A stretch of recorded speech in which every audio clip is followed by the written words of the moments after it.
नमस्कार मित्रांनो, चांगलं चॅनलमध्ये आपलं स्वागत आहे। मित्रांनो, आज आपण आलेलो नागठाणे येथे पारंपरिक मैदान आहे। दिनांक 27 जानेवारी रोजी ओपनचं मैदान भव्य दिव्य असं भरवण्यात आलेलं आहे।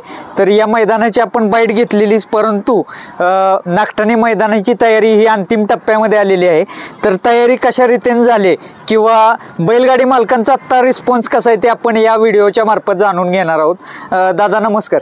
नमस्कार। पहिला तुमचा परिचय द्या दादा।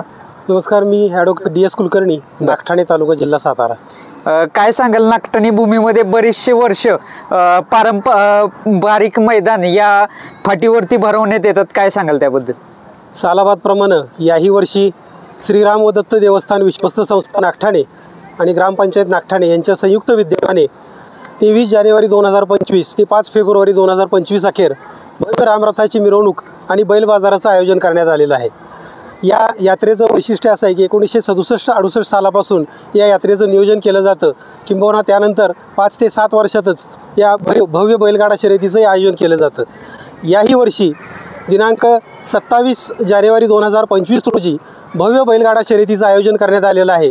त्याचबरोबर या संपूर्ण यात्रा कालावधीमध्ये अन्य गोष्टींचाही अंतर्भाव केलेला आहे, ज्यामध्ये जातिवंत जनावरांची निवड असेल, भव्य रांगोळी स्पर्धा असतील, ज्येष्ठ नागरिकांच्या चालण्याच्या स्पर्धा असतील, अशा विविध प्रकारचे शैक्षणिक, साहित्यिक आणि क्रीडा प्रकारातील आयोजन या यात्रेच्या निमित्तानं केलेले आहे। परंतु सालाबादप्रमाणे याही वर्षी या यात्रेचं मुख्य आकर्षण सोमवार दिनांक 27 जानेवारी रोजी होणाऱ्या या बैलगाडी शर्यतीचं हे मुख्य आकर्षण आहे।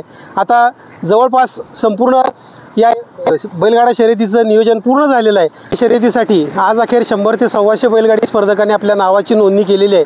निश्चितपणानं अजूनही उदंड प्रतिसाद या स्पर्धेसाठी लाभत आहे। सोमवारी होणाऱ्या या बैलगाडी शर्यतीसाठी ग्रामपंचायत नागठाणे आणि विश्वस्त संस्था नागठाणे यांनी भव्य अशा स्वरूपाचं बक्षिसाचं आयोजन केलेलं आहे। यामध्ये पहिलं बक्षीस 1,01,111 रुपयाचं ठेवलेलं आहे। तसेच अन्य विविध प्रकारची बक्षिसंही या ठिकाणी आयोजित केलेली आहेत। पंचक्रोशीमध्ये या श्रीराम रथोत्सवाच्या निमित्तानं आयोजित केलेल्या या बैलगाडा शर्यतीचं वैशिष्ट्य असं आहे की निश्चितपणे निपक्षपातीपणे दिला जाणारा निर्णय। स्पर्धेचं आणखी एक वैशिष्ट्य म्हणजे कॅमेऱ्याद्वारे, ड्रोनद्वारे आणि पंचांच्या संयुक्त विद्यमानं किंवा एकत्रित विचारानं हा निर्णय दिला जातो। त्यामुळे कोणतीही पार्सलिटी इथं होत नाही। योग्य व्यक्तीला योग्य त्या प्रकारे न्याय देण्याचा संपूर्णपणे प्रयत्न केला जातो। आज अखेर आत्तापर्यंत जेवढ्या बैलगाडा शर्यती या ठिकाणी आयोजित केलेल्या होत्या, या निर्विवादपणे आणि भव्य अशा स्वरूपाच्या आयोजित केलेल्या होत्या। महाराष्ट्रातील तमाम बैलगाडा शर्यतींना मी श्रीराम देवस्थान व दत्त विश्वस्त संस्था नागठाणे आणि ग्रामपंचायत नागठाणे यांच्या वतीनं जाहीर आवाहन करतो की आपणही या स्पर्धेमध्ये सहभागी व्हा आणि या स्पर्धेचा आनंद लुटा। आणि निश्चितपणे या स्पर्धेला किंवा या यात्रेला आपण येण्यामुळं भव्य अशी शोभा प्राप्त होणार आहे। तेव्हा आपणा सर्वांचं या दोन्ही संस्थांच्या वतीनं स्वागत करतो आणि आपण सोमवारी निश्चितपणे या स्पर्धेमध्ये सहभागी व्हाल अशी अपेक्षा व्यक्त करतो। धन्यवाद। दादा नमस्कार। नमस्कार। तुमचं नाव सांगा पहिलं। मी रोहित गोरे, राहणार नागठाणे। बर, काय सांगाल, मैदानाची तयारी कुठपर्यंत आली? पाणी मारणं चालू आहे आता मैदानावरती, कशा पद्धतीने तयारी सुरू आहे? मैदानाची संपूर्ण तयारी झालेली आहे। कोणत्याही बैलगाडी मालकांवर अन्याय होणार नाही असं हे सुंदर आणि पारदर्शक मैदान पार पडेल। बर, आत्ता सध्या मैदान फाटी आपण पाहू शकता मित्रांनो, आत्ता जस्ट पाणी मारलंय आणि एक सुंदर अशी फाटी नागठाणेकरांनी तयार केली। फाटीचे वैशिष्ट्य काय वाटतात का? पळण्यासाठी कशी फाटी आहे काय? हे वासरांसाठी आणि बैलांसाठी कटनाचं रान आहे पळण्यासाठी। आणि खाली थांबाय पण भरपूर जागा आहे, वर निकाल रेषेच्या इथं पण भरपूर जागा थांबायला आहे। बर, तरी नोंदी संदर्भात बैलगाडी मालकांना काय आवाहन करा? सर्व बैलगाडी मालकांना एक विनंती आहे, कृपया आपली नोंद लवकरात लवकर ऑनलाईन करायची आहे। उद्याचा शेवटचा दिवस असेल। बर, उद्या किती वाजेपर्यंत नोंद घेतली जाईल? कसं? उद्या सायंकाळी ठीक 6 वाजेपर्यंत नोंद पूर्ण 6 वाजेपर्यंत नोंद घेतली जाईल। त्यानंतर कोणती नोंद घेतली जाणार? मैदानात कुठली नोंद घेतली जाईल का? मैदानात कोणतीही नोंद घेतली जाणार नाही। उद्या 6 वाजेपर्यंत ऑनलाईन जेवढ्या नोंद होतील गाड्या, तेवढ्या गाड्या नोंद केल्या जातील। बर, आता बैलगाडी मालकांचे फोन येऊन गेले का तुम्हाला की फाटी बाबा तयार झाले का? कशा रिस्पॉन्स कसा येतोय? भरपूर बैलगाडी मालकांचा फोन कॉन्टॅक्ट वगैरे झालेला आहे। बर, लांबून गाड्या पाळा परवाच्या मैदानाला या ठिकाणी येतील। बर, मी बॅनरवरती पाहिलं, बॅनरवरती हिंद केसरी आहे काय? म्हणजे नेमकं कोणता किताब मिळणार आहे बैलगाडी मालकाला? हा बैलगाडी क्षेत्रातील पुसेगाव कोरेगाव नंतरचं हे सर्वात मोठं मैदान आहे। नामांकित जंगी बैलगाडी शर्यतीचं मैदान आहे आणि ह्या मैदानाला महाराष्ट्र केसरीचा किताब मिळेल. हा म्हणजे पारंपरिक जी चालत आले तेच किताब देण्यात येणार आहे 100%. आतापर्यंत चालत आलेलं जे स्पर्धेचा किताब आहे तोच किताब या स्पर्धेला दिला जाईल. बर आता नियम व अटी आपण डिस्कस केल्यातच मागच्या मुलाखतीमध्ये, तरी पण फाटीचं अंतर एकूण किती आहे, पल्ला किती आहे? 1000 फूट. 1000 फूट. आतातली फाटीची रुंदी किती आहे? 14 ते 15 फूट आतात फाटीची रुंदी आहे. बर सर्व फाटींमध्ये सेम अंतर आहे का कसं? हो सेम अंतर आहे. बरं एकूण फाटी किती आहेत? एकूण 10 फाटे. 10 फाटे. मैदाना दिवशी किती फाट्या चालू असणार आहेत? 9 फाट्या चालू. 9 फाटे चालू असतील. बर लॉबी टेस्टचा नियम कशा पद्धतीने असणार आहे? जो अखिल भारतीय बैलगाडी संघटनेचा जो नियम आहे त्याच नियमाप्रमाणे हे मैदानामध्ये निर्णय राहील. बर मैदान हे पारदर्शक दरवर्षी तुम्ही करता, तरी यावर्षी काय वेगळे पण केले तुम्ही या मैदानामध्ये? आपण या मैदानामध्ये खाली गाड्या थांबण्यासाठी भरपूर जागा त्या ठिकाणी आपण स्वच्छ वगैरे मोकळी केलेली आहे आणि वर पण आपण गाड्या निकालानंतर थांबण्यासाठी जागा त्या ठिकाणी भरपूर व्यवस्था केलेली आहे जागेची. म्हणजे समोर कोणत्याही प्रकारची अडचण नाही. समोर आता आपण पाहता की निकाल रेषेच्या समोर जरा थोडंसं बैल थांबण्यास वगैरे कशा पद्धतीने नियोजन असणार कमिटीचं? ठिकाणी निकाल रेषेच्या पलीकडे आपण एक 40 ते 50 फुटावरती आपण नांगरणार आहे त्या ठिकाणी. त्यामुळे बैलगाड्यांना अडथळा निर्माण होऊन बैलगाड्या लवकर थांबतील. मैदानाच्या आसपास कुठं विहीर नाला ओढा आहे का? काहीच नाही. मैदानाच्या आसपास कुठेही या ठिकाणी कोणतीही असं जीवितहानी वगैरे होईल असं कोणत्याही ठिकाणी या ठिकाणी नाही. बरं आपण पाहतो की गावची गाडी वगैरे असं फायनलला वगैरे काय पळणार आहे का? नाही तसलं काय गावची गाडी वगैरे काय फायनलला पळणार? डायरेक्ट फायनलला पळणार नाही. जे रिस्तर सर्व गाड्या या ठिकाणी नोंद केल्या जातील आणि रिस्तर कॅमेराच्या समोर लॉट टाकली जातील आणि त्यानुसार गाड्या पळतील. बरोबर. बॅरिकेटिंग किती असणार आहे एकूण? आता मला वाटतं बॅरिकेट येऊन तिथं पडलेत आणि म्हणजे किती % असणार बॅरिकेटिंग? दोन्ही बाजूला जवळजवळ 500 फूट बॅरिकेड राहील. बरं म्हणजे निकाल रेषेच्या इथे म्हणजे कोणत्याही प्रकारची पब्लिक वगैरे आत येणे काय प्रश्न राहणार नाही. दादा काय होतं की समोर निकाल रेषेच्या इथं ज्यावेळेस फायनलच्या वेळेस किंवा सेमीफायनलच्या लढती असतात त्यावेळेस पब्लिक कंट्रोल करणं अवघड असते. कमिटी मेंबरचे पंच किती असणार आहे तिथे वरती, म्हणजे प्रेक्षकांवरती आवर घालायला? आमच्या गावातील सर्व गणेश मंडळे आणि सर्व बाकीचे ज्या संघटना आहेत याचे सर्व कार्यकर्ते स्वयंसेवक म्हणून या ठिकाणी काम करतील आणि यांच्या कामामुळे या ठिकाणी कोणत्याही बैलगाडी मालकावरती अन्याय होणार नाही अशी आम्ही याची दक्षता घेतो. सेमीला आणि फायनलला ड्रोन अवेलेबल असणार आहे का? बरं ड्रोन असणार आहे आणि ड्रोनद्वारेच सर्व निकाल दिले जातील. हो बरोबर. झेंडा पंच कोण असणार परत एकदा सांगा? झेंडा पंच दनवडे बापू, सोमनाथ जगदाळे नामांकित झेंडा पंच. पट्टी वगैरे असणार आहे खालच्या साईडला? खाली पट्टी असणार आहे. पट्टी असणार म्हणजे एक प्रकारे सर्व दक्षता तुम्ही घेतलेलं आहे की एक पारदर्शक आणि सुंदर मैदान कसं पार पाडावं हे नागठाणेकरांकडनं आदर्श घ्यायला पाहिजे असं म्हणावं लागेल.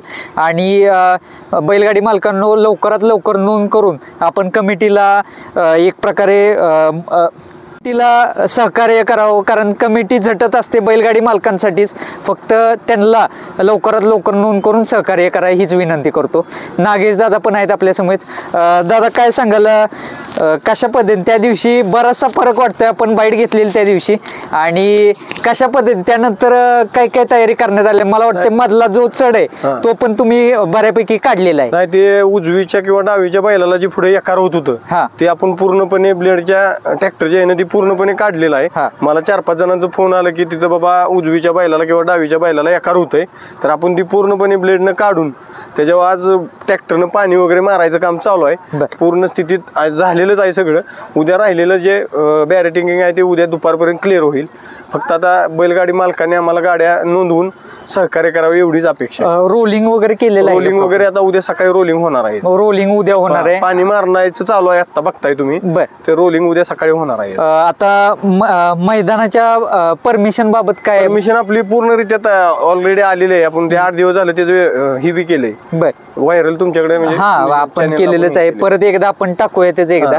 तरी नोंदी संदर्भात काय आव्हान कराल बैलगाडी नाही, मालकांना? नोंदी संदर्भात बैलगाडीवाल्यांना एवढंच आव्हान आहे की जेवढं आम्ही कष्टाने किंवा त्रासाने हे ग्राउंड तयार केलं तेवढं त्यांनी आम्हाला सहकार्य नोंद करून गाड्यांना गाडीवाल्यांनी गाडी मालकांनी नोंद करून सहकार्य करावे. आणि एक प्रकारे आपली चर्चा झाली मगाशी, तुम्ही म्हटलं आदत वासरांना पण चांगलं रान आहे पळण्यासाठी, त्याबद्दल काय सांगाल? नाही, आदत वासरांना म्हणजे कटानेच आहे पूर्णपणे रान. हा, त्यामुळे आदत वासरांना हा पळायसाठी 1 नंबरचा पल्ला आहे. हा, म्हणजे एक प्रकारे काय सांगू शकत नाही कोण नंबर करेल, कोणीही या मैदानामध्ये कोणी लहान वासरू किंवा आदत वासरू सुद्धा किती 1 नंबर करू शकेल, काही सांगतं. कारण रान एवढं पळायसारखं झालंय की नादच करायचा नाही. बरोबर.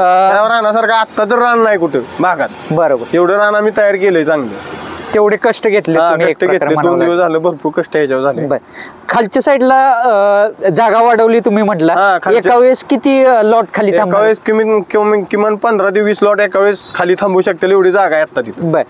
आणि पुढे ही जी जागा काय बैल मालकांची जी शंका होती की बाबा पुढे जागा नाही, थांबाय जागा नाही, तर ती आपण पुढे बी जागा कमी केलेली आहे आणि खाली जागा ती वाढवलेली आहे. त्यामुळं पुढची जागा जी थांबायची जागा वाढलेली आहे आता.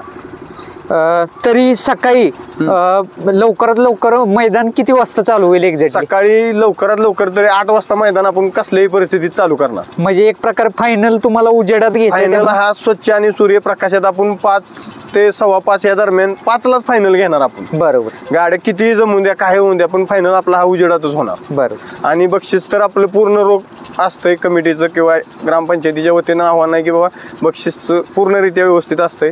त्यामुळं सर्व बैलगाडी मालकाने आम्हाला गाड्या नोंद करून सहकार्य करावे. उद्याच्या संध्याकाळी 6 वाजेपर्यंतच आम्ही टायमिंग दिलेला आहे. परवा दिवशी कुठलीही गाडी नोंद केली जाणार नाही. धन्यवाद दादा आपला वेळ दिल्याबद्दल. आणि मित्रांनो, हे होते नागठाणे गावचे जे कमिटी आहे, ते जे ग्रामस्थ सर्वजण होते, आयोजक होते आपल्या समोर. दादा, आत्ता सध्या तुम्ही म्हटलं तसं उद्यापर्यंत नोंद घेतली जाईल, तरी बैलगाडी मालकांना नोंदी संदर्भात काय आव्हान कराल? नाही, नोंदी संदर्भात नंबर आहेत त्याच्यावर ऑनलाईन. त्या कुठल्याही नंबरला तुम्ही फोन करून आत्ता म्हटलं तरी तुमची नोंद ऑनलाईन होऊ शकते. नोंदी या ऑनलाईन पण सुरू आहेत. हो, ऑफलाईन पण आहेत, ऑफलाईन पण. मैदानात येऊन जर समजा कुणाला एखाद्याला ऑफलाईन करायची असेल, जवळपास असेल, तो ऑफलाईन मैदानात येऊन पण करू शकतो. हो, करू शकतो. तिथे नंबर आहेत, तिथे येऊन करू शकतो. तो काय अडचण नाही. भागातला असला इथला जवळपास तर तो असं काय नाही की बाबा तिथे येऊन आम्हाला कॉन्टॅक्ट करून ग्रामपंचायतीच्या ऑफिसमध्ये येऊन त्याने ऑनलाईन ऑफलाईन नोंद करू शकतो. काही अडचण. मैदानाचं एक्झॅक्ट लोकेशन कुठे आहे? छत्रपती शिवाजी महाराज स्टेडियम म्हणून जे गावाच्या मध्यभागी एक ग्राउंड आहे, त्या इथे हे मैदान भरलं जातं. पूर्णरित्या यात्रा इथंच भरली जाते.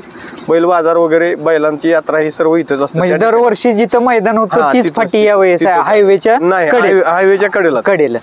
धन्यवाद. काही बैलगाडी मालक भेटलेले आहेत आपल्याला, तर त्यांच्याकडनं जाणून घेऊयात फाटी कशा पद्धतीनं तयार करण्यात आलेली आहे आणि फाटी कशी वाटते. दादा नमस्कार. नमस्कार. नाव सांगा तुमचं पहिलं. अमित सुरेश यादव. बर. काय वासरू आहे का काय तुमचं? हो, आमचं वासरू. बर. कशा पद्धतीने वाटते फाटी वगैरे, कशा तयार करण्यात आलेल्या आहे कमिटीकडून? फाटी ते हायवेचे डोजर असतात ना मोठे, त्याच्याकडून लेवल त्याचे एक समान काढलेले आहे. बर. थोडंसं पहिलं एकार होतं रानाला, ते आता काढलेलं आहे चांगलं. आणि फाट्या रुंद बी केलेल्या आहेत, थोडं आपल्या जास्त रुंदी वाढवलेली आहे आणि छान केलेल्या आहेत फाट्या. रान वासरासनी पळायला एक नंबर आहे. छोटी छोटी वासरं सुद्धा आदत मधली सुद्धा वासरं पळवायला काय हरकत नाही. पहिली गेलेली आहे. त्यामुळे फाटी वासरांना पळायला खूप सुंदर आहे. त्याच पद्धतीत मोठी बैल सुद्धा इथं नामांकित येऊन पळतात आणि त्याच्याबरोबर वासरं सुद्धा खूप छान पळतात. म्हणजे एक प्रकारे कुठेतरी आपण उजेडात पण येऊ शकतात वासरं एक प्रकारे. गरिबांसाठी हे मैदान लकलाभ आहे आणि खूप सुंदर आहे. म्हणजे एक सर्वसामान्यांसाठी 100% कुठेतरी चान्स 100% आहे म्हणावं लागेल या मैदानामध्ये. तुमचं कुठलं वासरू आहे दादा? नाव काय त्याचं? आम्ही आता एक आदत बैल घेतलेला आहे. बर. त्याचं शिवा नाव आहे. शिव. हा. तर ते एकदा त्याने गट काढलेला आहे. बर. आता इथं नियोजन केलेलं आहे, इथं सुद्धा पळवणार आहे. बरं, म्हणजे नागठाण्याच्या मैदानात तुमचं नागठाण्याच्या वासरू मैदानात. दिसेलच. हो, तर मित्रांनो, काही बैलगाडी मालक होते. शुभेच्छा दादा तुम्हाला परवाच्या मैदानासाठी. नोंदी संदर्भात काय आवाहन कराल बैलगाडी मालकांना? कसं वाटतंय, तुम्ही स्वतः बैलगाडी मालक आहात, फाटी वगैरे फिरून बघितली का कशा, म्हणजे हो हा रुंदी वगैरे फाटी रुंदी वाढवलेली आहे, खूप छान आहेत आणि फाटीवर दगड हे सगळं वेचलेले आहेत. म्हणजे मी पाहिलं त्या दिवशी जरा थोडस जरा दगड वगैरे दिसत होते, आता ते दगड किंवा वगैरे जरा सगळे काढलेले थोडस पिशव्या वगैरे, आता सगळी क्लिअर दिसत आहे फाटी. हा, आयोजकांनी फाटीवरचे दगड सगळे सर्व काढलेले आहेत. घेतलेत बायका लावून. हा, आणि फाटी आता पळायला वासरांना बैलांना छान आहे आता. धन्यवाद.